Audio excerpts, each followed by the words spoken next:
Hi, I'm Kevin Westrich, and I'm one of the Gong masters here at the Pyramids of Chi. And one of the things I love to do is to teach someone how to play the gongs, how to understand them. You know, one of the things that I know is when we play from our heart, we can know the mechanics, which is great. But when we play from our heart is when it really, really touches people, and when it's really when people are healed.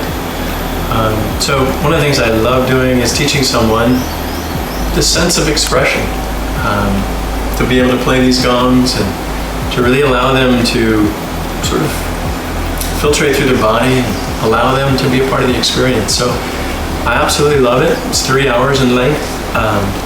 We'll come and we'll learn about the gongs, the different types of gongs, how to play them, many different instruments, different tools we use, from different mallets to a variety of different things, instruments to get different sounds. It's one of the things I always love.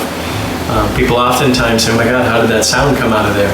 And we'll show you the secrets, how to do that. So I'd love for you to join me and learn how to play. It's 3 hours in length.